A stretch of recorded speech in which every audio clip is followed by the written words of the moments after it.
Usa ka 41 anyos nga lalaki ang gipusil patay sa Zamboanga City. Kinina ang ika-54 nga kaso sa pagpamusil sa syudad. Commission on Human Rights Region 9 dunay panawagan. Pasado las 12 sa kadlawon-adlaw Martes, napalgang nagbuyod na sa gawas opisina niini nga kilid sa iyang balay ang 41 anyos nga lalaki kinsa usa ka Islamic teacher sa barangay Kabatangan, Zamboanga City. Ang biktima nakahiagom og upat kasamad pinusilan sa lawas apan wala pa mailhan kung kinsa ang nagpaluyos sa krimen.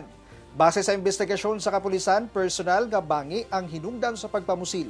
Sumala sa kapulisan, kini ang ika-54 nga kaso sa pagpamusil sa syudad.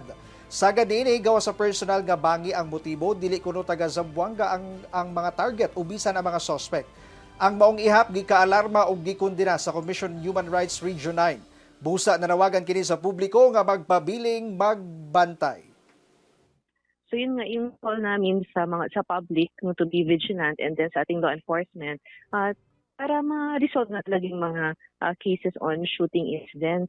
Yung naging challenge sa kanila, yung observation nila is itong mga targets as well as yung kill or yung gumawa ng krimen majority are hindi kasi from Zamboanga.